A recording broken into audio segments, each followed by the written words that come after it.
All right, well, let's pray and then we'll get started. Lord, thank you for this day. I pray that you will speak to us from your word. As we look at what transpired in history, we'll be amazed that you can call things before they happen. We know that you still can do that today. Pray that you will give us wisdom and help us to apply what we learn here. In Jesus' name, amen.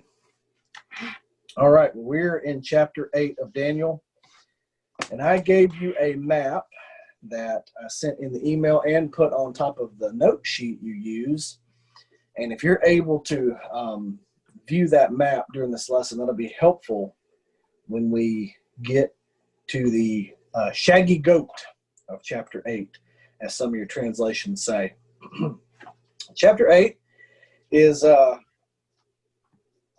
continues Daniel's theme in retirement, I guess, of having visions. Now, we don't know if this vision, if the vision was in the province of Elam, which is in Iran, or if he was in Elam when the vision happened. Commentators kind of differ on that. And verse 1 starts out chapter 8, in the 3rd year of the reign of King Belshazzar, a vision appeared to me, Daniel, after that which appeared to me at first. So this is the vision after the first one. And I saw in the vision, and when I saw, I was in Susa, the citadel, which is in the province of Elam. So, was Daniel there on a state visit? Was Daniel there in retirement? Or did he get projected via the vision into the province of Elam? Since the vision takes place there, some people say he was seeing that city, but he gives some pretty interesting details of where he was. So some people say he was actually in Susa. It doesn't matter either way, but just interesting how commentators can have two different opinions about something. And I saw in the vision, verse 2 continues, and I was at the Ulai Canal. I raised my eyes and saw, and behold, a ram standing on the bank of the canal. It had 2 horns, and both horns were high, but one was higher than the other. And remember the bear from chapter 7, one side of the bear was higher than the other. We know that symbol, usually it's talking about the Medo-Persian Empire. So it had 2 horns. Both horns were high, but one was higher than the other, and the higher one came up last. I saw the ram charging westward and northward and southward. No beast could stand before him, and there was no one who could rescue from his power. He did as he pleased and became great. As I was considering, behold, a male goat came from the west. Some translations say a shaggy goat,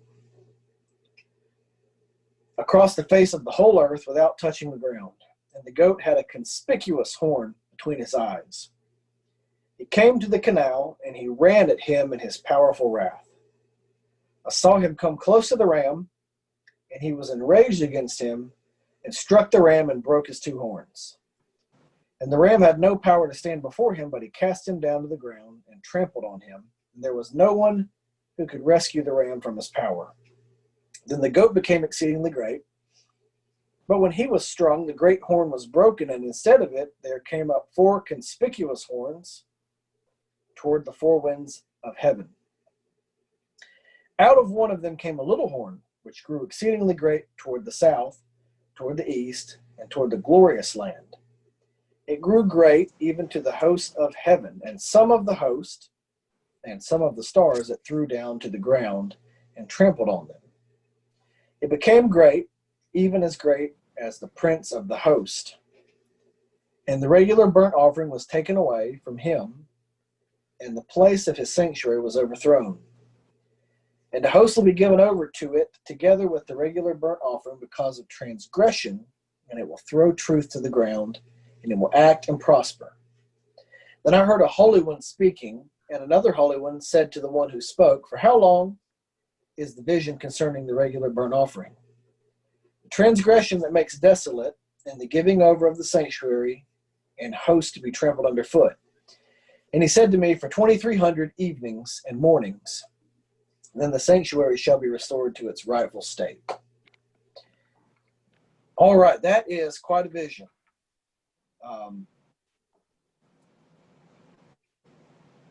A ram and a goat fighting. The goat wins. His horn splits into four. And then one little horn comes great. And then that horn is spoken of as a kingdom taking over land and taking away the sacrifice. Quite a strange vision. Now remember, Daniel is in semi-retirement. And Daniel is, like we said, we don't know if he's in Babylon or if he's in Susa. But the vision takes place in Susa, which is over in near where Iran is. In fact, on your map, you can see it. It's right above the top of the Persian Gulf, straight up. Over to the right of the rivers. They kind of flow off at a 45-degree angle from the Persian Gulf. Susa straight up from there. So I know that we haven't gone over the fill in the blank in a while, but let's do that on our sheet just because we're moving through this. Daniel's second vision was in the 3rd year of King.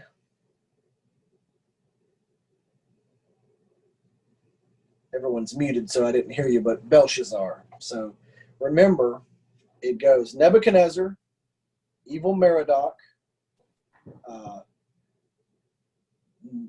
Neriglisar, I'm trying to remember how to pronounce his name, then the Nabonidus Belshazzar joint kingship.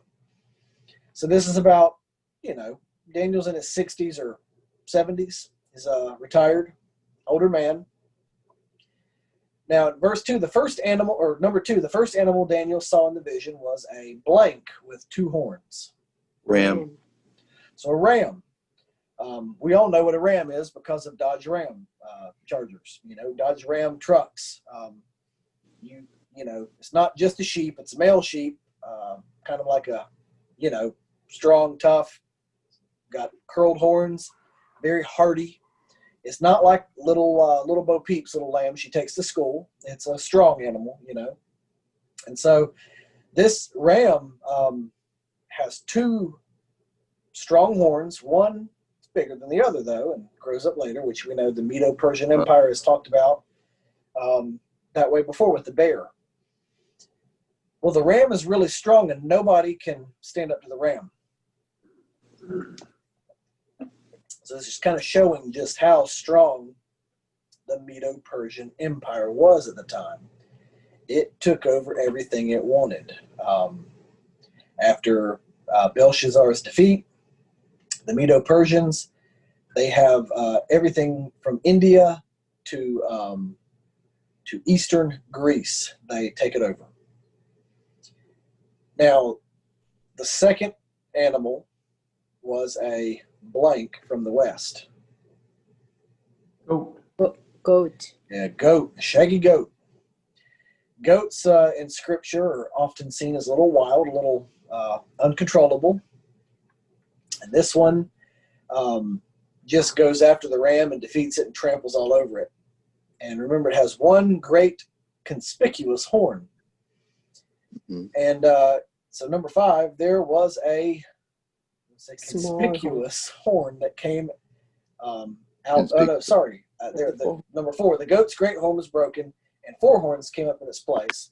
And there was a little horn, number 5, that came out of one of the 4 horns. Remember, the little horn. Yes. And that's what we have for this vision. Now, this one, it's a little different than the last vision, but thankfully, the book of Daniel interprets this vision for us. This is one of those where there's not a lot of argument over what it means, because the Bible says what it means. Liberal scholars love to fight about this verse and say, well, this wasn't written until about 160 or 150 BC. The problem with that is we know that the people who say that want to make it seem like the Bible has no predictive power. They believe it does not have the ability to predict the future because it's just a human book. The problem with that hypothesis is, first, why is Daniel in Susa or Elam when this starts, or why is his vision there? The vision seems to be pointing towards the rise of Medo-Persia. And if this was written, as liberal scholars say, in 160 BC, when Persia had long declined, and even the Greek empires had long declined of Alexander and had just left with the regional empires who were actually waning compared to Rome, if that's what this book was about, why is it in Medo-Persia, and why does it deal with how powerful Medo-Persia was? Second, if this book was trying to tell the future, why would it not use the name Alexander, pretending to tell the future in the 160s? Why would the author not name it and lend more credibility to the fact that, oh, look, this tells the future?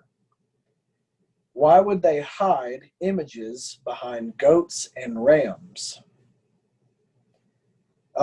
Third, if you look at the purpose of this text, if you look at what it's dealing with the issue that the temple is going to be trampled underfoot. The problem is, when this was written, there was no temple.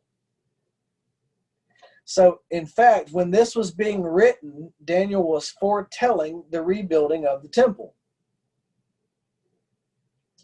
It doesn't make sense that the author, if it was written in 160 BC, would neglect the fact that the temple was going to be rebuilt, because that's the biggest miracle about this whole thing. So the author's not even interested in the temple being rebuilt, because I believe the author's Daniel in the 6th century BC. That's the only way you make sense of the fact that they're not bragging about knowing who Alexander is. They're hiding it behind symbols so that it stays undisturbed for a few centuries.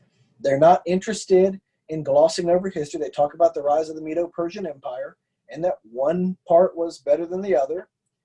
And this vision just assumes the temple's going to be rebuilt. It doesn't take any credit for it, which shows me this was written before the temple was even rebuilt, and it was just stated about the sacrifices and burnt offerings.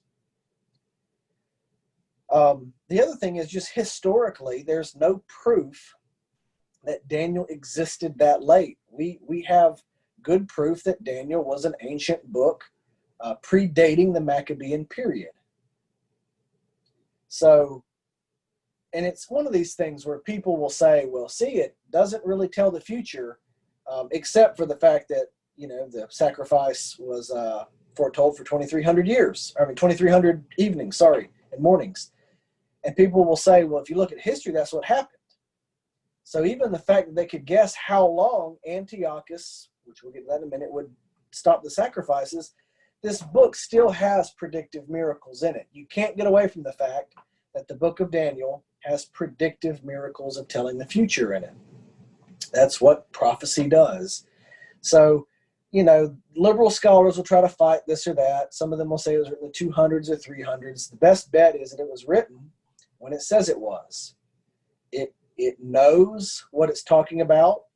It uses an older form of Aramaic, actually, in the Aramaic chapters than was being used in the 300s, 200s, and 100s. So it's a book that was written 6th century BC, like it claims, by Daniel. So let's get to the interpretation of the vision.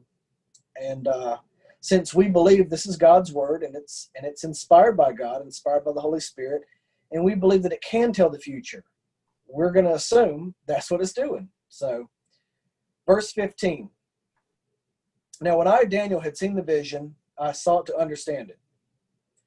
Now, Daniel seeks to understand it, and it seems like he can't. And behold, there stood before me one having the appearance of a man. And I heard a man's voice between the banks of the Ulai, and it called, Gabriel, make this man understand the vision. So Daniel's given the understanding. So he came near where I stood, and when he came, I was frightened and fell on my face. But he said to me, understand, O son of man, that the vision is for the time of the end.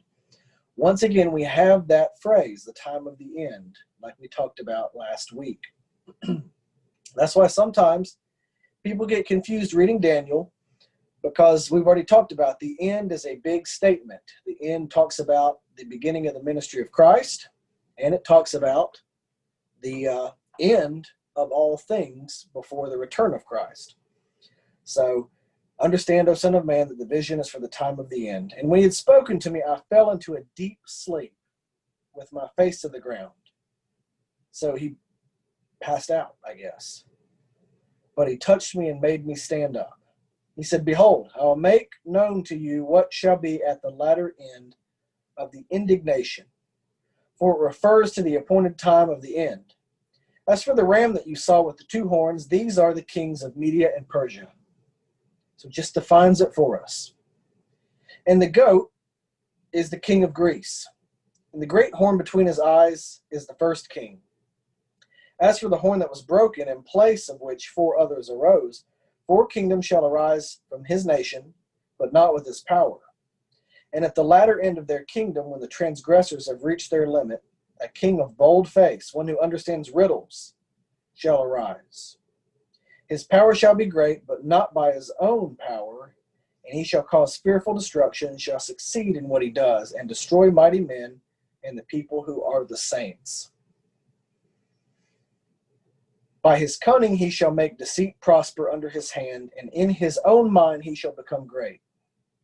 Without warning he shall destroy many, and he shall even rise up against the prince of princes, and he shall be broken, but by no human hand. The vision of the evenings and the mornings that has been told is true, but seal up the vision, for it refers to many days from now. And I, Daniel, was overcome and lay sick for some days. Then I rose and went about the king's business, but I was appalled by the vision and did not understand it. So Daniel even says this vision was very troubling for him.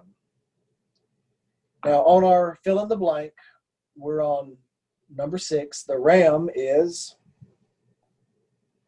Media and Persia. We knew that, the imagery. And the goat is Greece, the third kingdom. Yeah, the third kingdom from the list of kingdoms in previous chapters. Now, the great horn is, which historical figure is the great horn? First the king. Which historical figure is the first great horn of the Alexander the Greek Great. kingdom? Yes, Alexander the Great. Oh, Alexander. Okay. The 4 horns show that his kingdom broke into, we'll say, 4 pieces. 4 kingships. And then last but not least, the little horn is, which historical figure is that? Antiochus Epiphanes the fourth. Yes, Antiochus Epiphanes the fourth, and he gave himself that name. Does I pronounce it? He gave himself. His name means, well, the way he took it, God manifest. God in human form, almost. Epiphanies, these like a mystery in human form, and says that some of his officers, some of his contemporaries, called him Epiphanes instead of Epiphanes. They called him I'm messing up my Greek.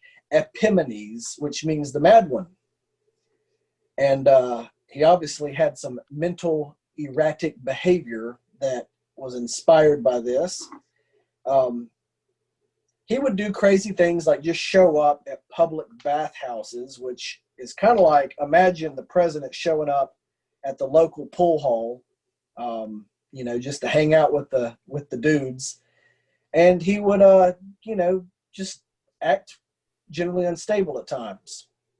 But he also was pretty powerful. He was from the Seleucid dynasty, which was one of the 4 Greek kingdoms that broke up after Alexander the Great. And, he did some pretty crazy things. So I sent you the list of his wars and his reign, and you can kind of look at how he fought Rome and was messing around with, at that time, the Roman Republic was moving into Greece. But the most important thing that he's known for in reference to what we're studying is the persecution of the Jews.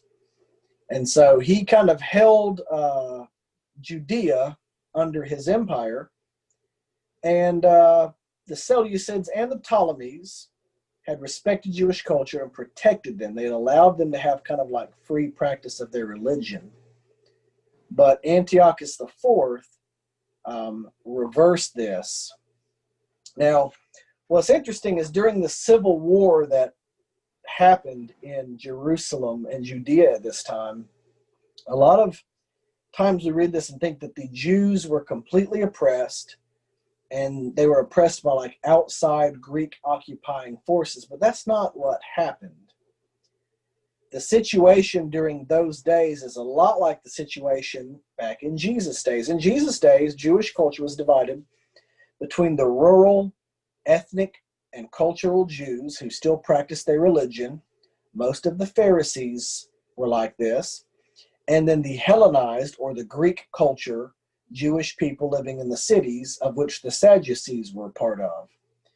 The Sadducees and all the Greek Jews, the Greek culture Jews, really did not follow the Lord very heartily, and didn't quite follow the scriptures very closely. And so this is kind of how it was during the days of the Maccabean Revolt. It was almost like a civil war between traditional Jews and Greek Jews in Jerusalem. And so, yeah, there was some foreign oppression, but those foreign troops were in there trying to support, I'd say the lukewarm Jews that lived in the city around Jerusalem. So what happened is the Civil War really heated up, and ended up that Antiochus came in and he took over the temple and tortured, killed priests, set up a shrine to Zeus, sacrificed a pig, and basically just, took over the site of the Jewish religion for, as the Bible tells us, looking back through the time here, 2,300 evenings and mornings. At the end of that, he was struck down, and the Jews took back over their temple. And, with the Maccabean Revolt, they had a period of self-rule until the Romans came. So that's what he's the most famous for. And that's really why he's so infamous in Jewish history. Any questions or comments or anything you've read in your studies or in your life about this period? Josh, I only got one, which I'm still confused about for all these years. Who is it that set up or reconstituted the Pharisees? Was it the Maccabeans or the Romans? No, the Pharisees came from something called the Parashim, which they wanted to be seen as the most righteous. And the Parashim were trying to get away from Greek culture. They were trying to get away from the Greek influence in Israel. And they would go out into the countryside. They would teach in the synagogues, and their strength was really in rural areas. but they started as kind of a Jewish renewal movement, and they were fundamentalists with the Old Testament. They believed it all, but they wanted to protect the people from sin. So instead of just saying don't steal, they would put boundaries, as they called it, around the law, and they say, okay, well, don't steal, but because, and I'm just making an example, this isn't what, one of them from the teachings of Jesus is they would strain out their water into a cup so that a gnat wouldn't accidentally get put in their water and they'd drink it and be unclean because a gnat had a certain number of legs. They would do stuff, but their idea was keep a hedge around the law to protect people. So, for example, if they said, well, it's just too easy to steal. So instead of saying stealing is just a sin, we're going to say that walking with your hands out of your pockets is a sin. That way you won't be able to steal because you can't take your hands out of your pockets. And I'm saying that's not an actual example, but that's what they tried to do with the law. It was almost, you're too dumb to figure out how not to sin, so we're going to make it where you can't sin because we're going to make extra laws. Yeah. And you remember when Jesus heals the man born blind and he scolds the people who said, who is this man? And they say, who are you? You're steeped in sin at birth. Like, they had this idea that certain people were just dirty and not clean like them and couldn't even interpret the law properly. So they looked down on people. And that's a lot of what Jesus criticized them for, was their cold-hearted hypocrisy towards the people.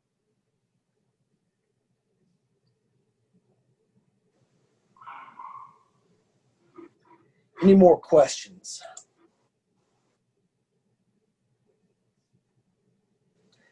And Josh, when we studied Daniel in precepts, when we got to the verses, like verse 25, I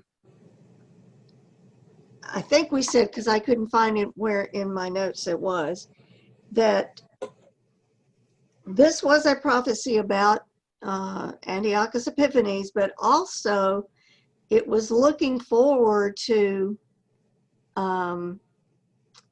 the end times and the Antichrist, that he was a foreshadowing of Antichrist, especially when it says he will even oppose the prince of princes. That Right. seems to me to be describing Jesus.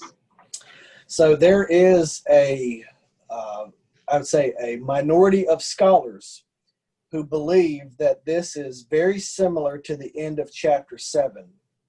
Remember, I told you there was one part in chapter 7 where I'm like, hey, this is good. It's Rome. It's Rome. Wait, what a minute just happened here. We've gone from, 10 horns to, I'm trying to remember what the verse said, to the kingdom and dominion is taken away from all people and given to the saints of God. And it's like, I know the history, but then it's like this verse happens and everything falls apart. And I don't know what happens after that. There is a small group of scholars that say this, in fact, is what happened in Daniel chapter 8, is that Daniel sees history, and then all of a sudden he sees a giant, we'd say, prophetic compression where one event, which actually takes thousands of years, looks like one small event. There are some people who say that. I am... in chapter 7, like last week, I'm very inclined to say something like that happens. But with this, I would say with this chapter, I'm less inclined to say that happens. Now, without warning, this is verse 25, without warning, he shall destroy many, and he shall even rise up against the prince of princes, and he shall be broken, but by no human hand. There is a story in the life of Antiochus. I'm trying to pull it up here. There was a high priest, I want to say, and I wish I had my commentary with me. I left it at the house. There was a high priest that was a faithful high priest that despised Antiochus, and his name was, I believe, Joshua. I'm trying to remember who it was, but some people view him as the prince of princes talked about here because he was the high priest. Other people say, well, when Hebrew says prince of princes, that's the way that they add an EST to the end of a word. So if it's the biggest of something, they say, well, that's the hamburger of hamburgers to say it's the biggest hamburger. And so prince of princes wouldn't just be a high priest. They would say that would be the highest authority, the highest person, the highest ruler, which would be, they'd say, Jesus. So there are people who hold to that view. It could be another example of what we saw at the end of chapter 7, something that just does not make sense unless you say, well, this happened already, but not yet fully. There's that slow fulfillment like in chapter 7. It could be, and I will definitely look more into why scholars believe that view and why they don't for next week. Because I read over it, and like I said, I usually bring my commentary with me, and I left it at the house. Josh, would it be okay to read a verse out of Matthew 24 to kind of follow up what she's asking? Yes, sir. This verse is found in Matthew chapter 24, and it's the Olivet Discourse. Mm-hmm. And it begins in verse 15 of chapter 24, and Christ is speaking. So when you see standing in the holy place the abomination that causes desolation spoken of through the prophet Daniel, let the reader understand. I think here Christ is validating the prophet Daniel if there were ever any questions from the critics. And secondly, there may be two fulfillments of that when Antiochus and Antiochus came in and sacrificed that pig on the altar in that first time, and then what the Antichrist will do in the second time. That's a good point, and but there are some who hold that verse in Matthew, since Jesus says, when you see the abomination that causes desolation, spoken of by the prophet Daniel, that he's pointing back in history saying, when you see the abomination of desolation, the same thing that just happened. So he's not talking about the book of Daniel fulfilling, but the book of Daniel fulfilled. So it'd be akin to Jesus saying, hey, when you see the same thing Antiochus the fourth did happen, you run. And if you do look at history, Titus did the exact same thing with the temple when they came in. They moved the legion standards, they sacrificed to Zeus, and they set the whole place on fire, slaughtered the priests, and the Roman soldiers were cupping with their helmets, getting melted gold off the roof of the temple as it burned. But then, like you said, there are those who hold that there was a dual fulfillment of chapter 8. I'll tell you the main reason, and like I said before, a lot of these are tough to get a good interpretation, but I'll tell you the reason that I don't think chapter 8 is the end with the Antichrist is that in chapter 7 it's the fourth kingdom, and in chapter 8 it's the third kingdom. That third kingdom is the leopard in chapter 7 that breaks, has four heads after a while. And then that fourth kingdom is a different kingdom completely. And so I do see where there is a difference between chapter 7 and chapter 8 just because there's a different kingdom in play, it seems. Instead of being the third kingdom, like in chapter 8, in chapter 7, it's the fourth kingdom. That makes me think that in Matthew, Jesus is saying there's going to be another fulfillment of this. Understand what Daniel was talking about, and you've heard the stories of how this happened to our ancestors. When you see that next time, get out of Jerusalem. The whole city's about to be leveled.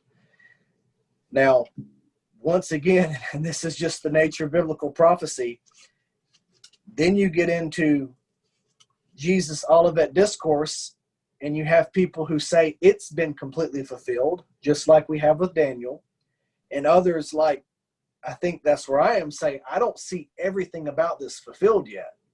I think there's part of it was fulfilled in 69 AD with Titus and Vespasian, and part of it waits fulfillment. So much like Daniel chapter 7 and possibly chapter 8, we're just not sure where it ends and how much of it zaps into the future, because the vision of the prophet obviously was beyond him, and it leveled him for days. Daniel was sick for days after seeing such a heavy vision.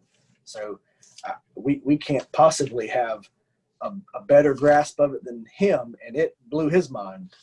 But thanks for bringing the Olivet Discourse up, and that just shows how much the Old Testament is reused in the New Testament, and how we really can't understand Revelation or the message of Jesus without Daniel.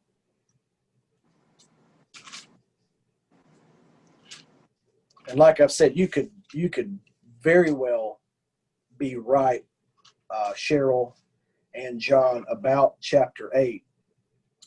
And I will get back more information about that next week, why specifically certain scholars say what y'all say, that it can't be fulfilled with Antiochus. Thank you, John. Any more questions or comments about Antiochus Epiphanes IV and the desecration of the Jewish temple, which, remember, was not built at the time Daniel saw this? Well, that would blow your mind right there. Yeah.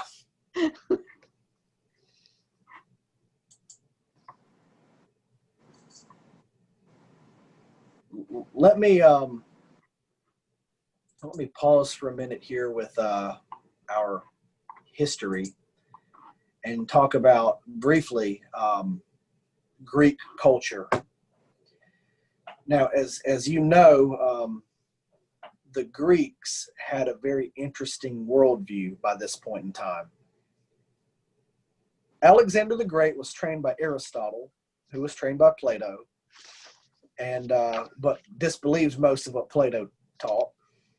And the Greek culture that spread across the ancient Near East was is interesting, to say the least. They believed that the human body, even though they made wonderful statues and sculpted marble, the human body was we'd say a base and kind of vile thing. The human body wasn't much esteemed by them, even though they're, in their revelry and their partying and in their sculptures, it seemed to be. They believed the soul was the most important part. So Greek philosophy believed the soul was immortal, immaterial, and eternal. It could not be created or destroyed.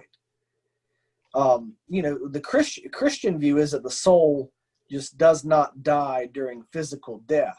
The soul was created by God. We don't necessarily believe it is eternal or immortal. It's just not going to be dealt. It's not killed by physical death. But if God wanted to, he could destroy the soul.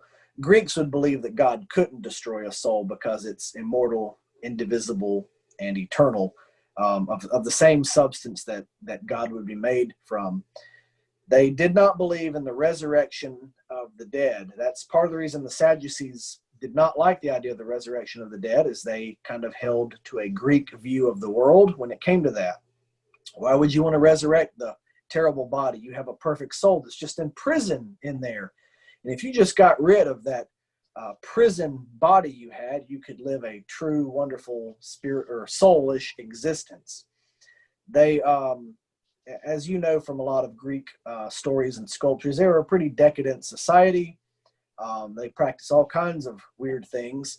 They ate all kinds of weird things. And that type of behavior was, the Jews found it horrendous.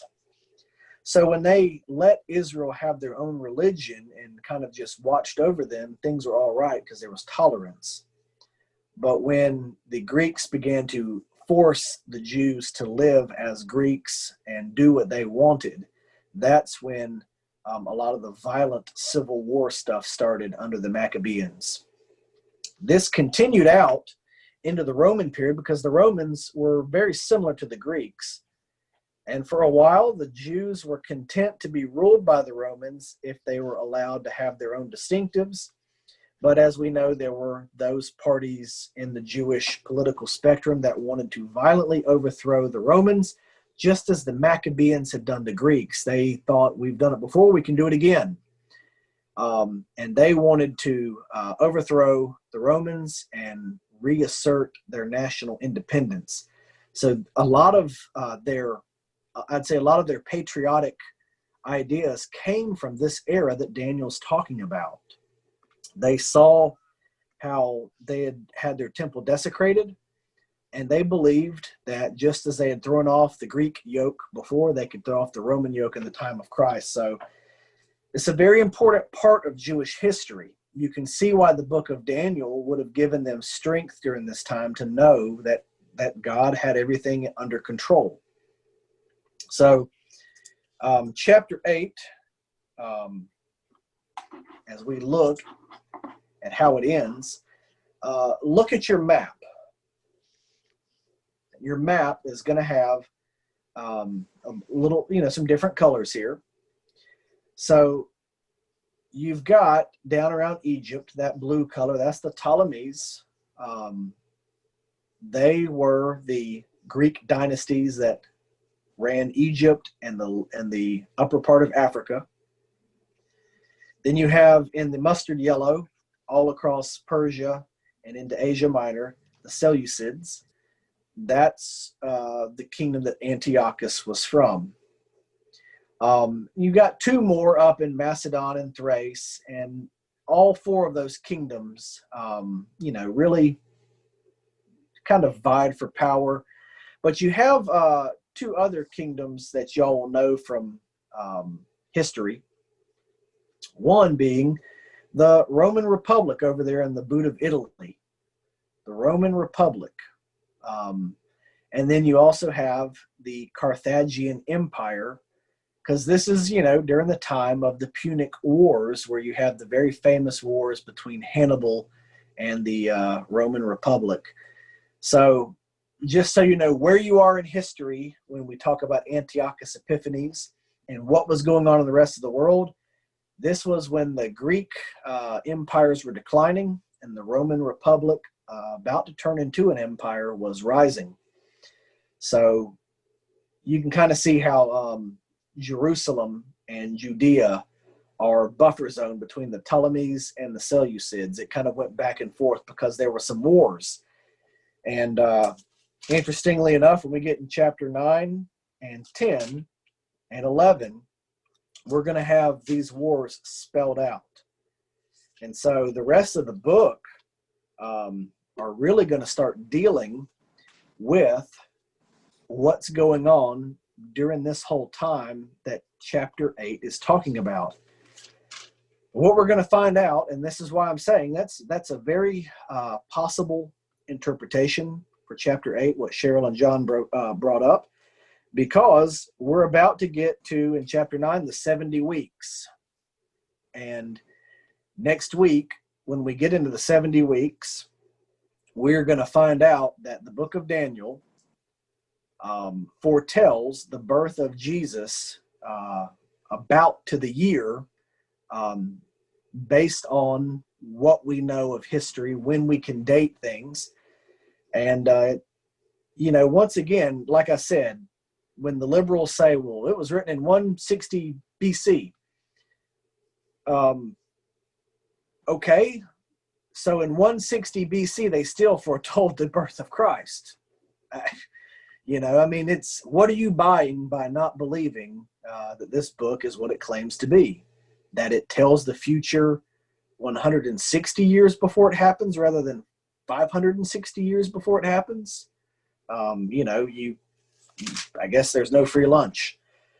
So as we wrap up chapter 8, look forward to chapter 9 this week. Kind of read through it briefly. I'll send out a chart with some years. And like I said, this is going to kind of just, you're going to look at this and go, it's right there. It's right there. The Jewish people could have taken this and added it up. Yeah. And they could have beaten the wise men to Bethlehem. So it's there. Any comments or questions or anything? I know chapter 8 is kind of a buffer before we get into the rest of the book, but anything we can wrap up in chapter 8 before we call it a day?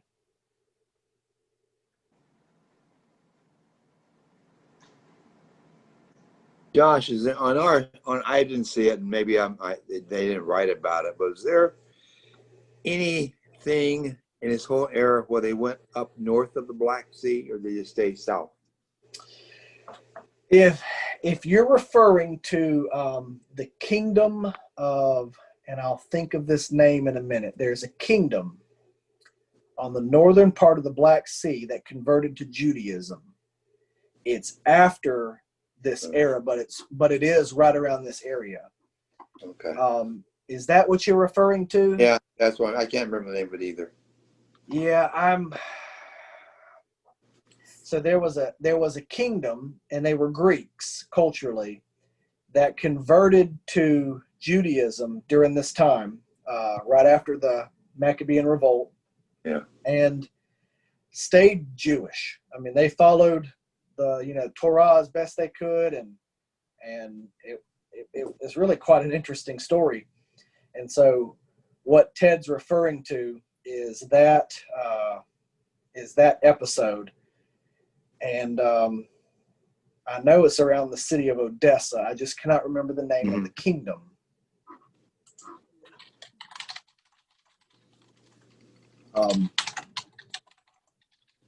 Has a very unique name.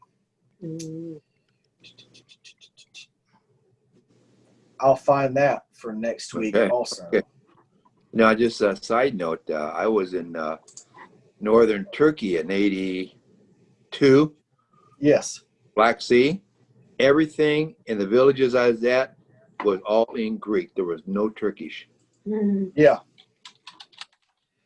Yeah, well, that area was settled by Greek colonists back from 2000, probably around 1400 BC. That was great. Culturally speaking, that's it.